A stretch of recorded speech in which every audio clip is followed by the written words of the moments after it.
14 minutes past 8. The Radio Wammo Breakfast. I'm engaged. Oh my God! He asked me last night. What is happening? So will you be my maid of honor? Of course I will. I don't know what I'm supposed to do. Just whatever. Throw the bachelorette party. Yeah. In the shower and... Oh my God. Oh my God. It's Bridesmaids.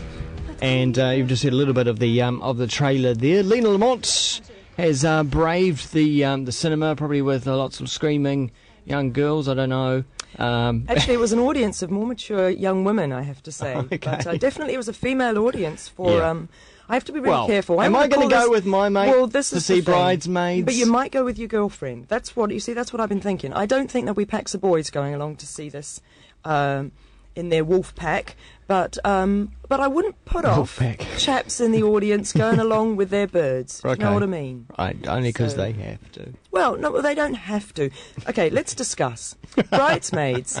To me, this is the first kind of almost all-girl version. It's not like there aren't blokes in it, but let's be honest. Films like The Hangover are very male-centric. Yeah, yes. You've got your main four, or typically your main three. And the women in it are peripheral roles, usually prostitutes or, kind of eye candy. Generally accused of being sort of misogynist sort of movies. I suppose they are misogynist movies, and we suspend our disbelief and we laugh along. So this kind of turns the tables. We've got Kristen Wiig, ex-Saturday, well, I say ex-Saturday Night Live. I suspect all the Saturday Night Livers keep doing Saturday Night Live, don't they? But Maya Rudolph is this fantastic comedian from Saturday Night Live as well. And...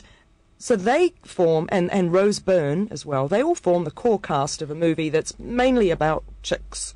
And so, as the trailer gave away, Bridesmaids leading up to Maya Rudolph's wedding. Right. Yeah. But they make it like a hangover-y kind of hall passy kind of... What, it's an extended chicken, I was going to say chicken party, hen's party. Well, it's got all the same sort of mishaps that happen, except that it's happening to women instead of men. And inevitably you have kind of a... there's always got to be some kind of stomach flu or some kind of, poopy episode, right? Right. Do you know what I mean? And I actually thought... I think we've talked about this before, because we don't really find fart jokes particularly funny. I think we've discussed this. Am I wrong on that? Don't mean to out you on the radio, Wammo, but... I was interested to see whether this film would go down the same kind of route and kind of have really overtly sexual things and overtly kind of what I call scatological humour kind of stuff, and it did. Okay, it's the full gamut.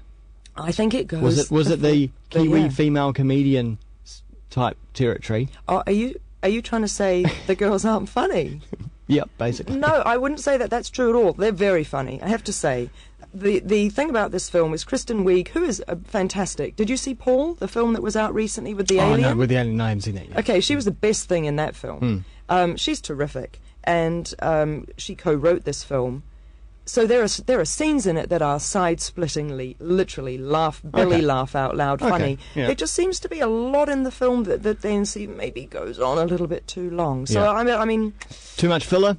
Yeah, maybe too much filler, or just maybe too much like the joke's ended now. No, we're going to keep on going with it. But I guess that's to taste, right? Just saw in the trailer someone get hit in the breast with a tennis ball. Is that funny? I don't know. To someone, that's funny. For somebody, this is the greatest film they've ever seen. I know. Hit in the breast with a tennis ball. Well, yeah, you see, and we've seen the male equivalent of that scene many, many times. Yeah. So, it's kind of interesting, because I did wonder how much of this film was basically, well, this is what they would have done in a guy's kind of film, so we'll now make it the female version of that, Okay. But it was fun. It was really fun. It's just you've got to be prepared that I don't necessarily think you're going to be laughing out loud the whole film through. All right, let's bring it on home. In my films, I explore relationship between man and natural world. I have no interest in narrative. Narrative is for children. Crikey, naked dude banging away on a wall with a rock. I know. This is a New Zealand film called Russian Snark, hence the Russian accent of the actor that we've just heard and seen. And perhaps a play on Russian art? Well, yes, I believe it is. Now, for those who don't know, Russian Ark is this fantastic one-take cinematic masterpiece shot in the Hermitage Museum in, I was going to say Moscow, but I think it might be St. Petersburg. one of those Yeah. major Russian cities. Amazing film. Amazing film, and aesthetically and everything. Russian Snark actually has nothing to do with Russian art, but it is a Yeah. clever play on it. These two, a Russian couple, arrive in New Zealand as immigrants, and as you see from the trailer there, he is a frustrated, failing filmmaker. He is not interested in narrative. It's all aesthetics. It's black and white photography. And as much as that could be laughable, do you know, I was watching the film going, this looks wonderful. Yeah. You It could looks probably gorgeous. do this in real life, and it wouldn't be a joke at all. It would be beautiful. Auckland Anyway. City looks wonderful in this And trailer, Auckland yeah. City looks really nice, and it's really subtle as well. So it isn't like, you know how I've criticised Lovebirds for being all, here's the Sky Tower and here's the Harbour Bridge. Yeah. And it isn't like that at all. But it does make Auckland look lovely. And it's just a beautiful, beautiful little film. This Russian couple arrive, there are difficulties in their relationship because they're new immigrants and he is not working and she has to go work in dubious ways, you know, and all this stuff. Kiwi putting on a Russian accent, right? Yeah, and he does it well. He does it And- well. It doesn't get tiresome. Not at all. Okay. Well, I think it's charming. I think Yeah. it's really fun. And she is Russian, and she's amazing. So there's heaps of actual proper Russian language and subtitled, and they have Kiwi friends, you know, traditional, our Kiwi actors, Stephanie Tauvihi and Renee Naufahu, and people like that are in this. And they're really subtle by comparison. I saw him down at the local the other day. Oh, right. Renee, yeah. It's that kind of really deadpan, kind of subtle Kiwi characters Yeah. next to this much more characterful stuff. I know my Russian accent's Yeah. not great, but I'm working on it. Cool, that sounds like a nice film. Where is it playing? That'll be on Rialto's and possibly the more art housey kind of cinemas. I don't necessarily think that's getting like Interesting, the it's Hoyts coming out. events kind of release. Interesting because we've got the film festival just around the corner, and it's interesting when some of these films don't necessarily make it in there, but they pop out beforehand. Or Well, afterwards. you know, this is getting a proper release. It's kind Yeah. of better than the film festival, Yeah, you know. okay. So I recommend people seeing Russian Snark. It's All right. unexpected. It's not the sort of thing that they're going to look in the, you know, the TV Times and go, oh. So this is our recommendation. Okay, it's back to America we go. You were what, 16? And I'm thinking, here's a kid who's gonna go places, and then somehow you just didn't. Tim Lippy didn't know where his life was going. I need you to go down to Cedar Rapids and prove Brown Star's a good outfit. Oh, sweet. But that was before Cedar Rapids. Incredible. There's palm trees. Now you're going to tell me that I should have seen this on the plane because it was an option recently when I was flying. You should have seen this on the plane because it was an option recently when you were flying.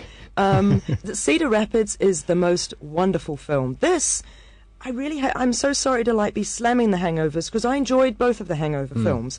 I guess the point of comparison here is the lead guy in Cedar Rapids is Ed Helms, the dude who winds up with the tattoo in Hangover 2, right? This is his indie comedy moment, and he plays with other indie comedy regulars like John C. Reilly. Anne Heche is back from I don't know where, and she's fantastic in this. And Isaiah Washington, who's from The Wire. Oh, right, yes.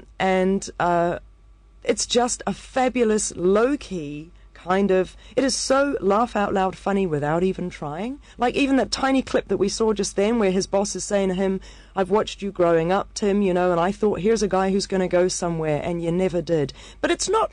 They don't labour that point so that you pause and laugh kind of thing. Then you know what I mean? It's so funny, and it's brilliant. And basically, Tim Lippy is just this kind of small-town character who is having a torrid affair with his old high school teacher, the love of his life, played by Sigourney Weaver, to whom he tells people that we're pre-engaged, you know, and it's just his kind of distorted little worldview, and he goes off to Cedar Rapids for this insurance convention, and it's just brilliant. And the thing is, it's only getting a very limited release. It's only on, forgive me, out of Auckland listeners, it's only on at the Capitol in Auckland. Really? How unusual. It is unusual because it's a brilliant film. I noticed that this is getting, or had big promotion in the States. It's now out on Blu-ray in the States. And really it seems to be critically doing well. well reviewed as well. Yeah, that's right. Shocker. So I implore Auckland listeners to get along to the Capitol from today. Cool. Well, we've looked at the Bridesmaids, Russian Snark, and Cedar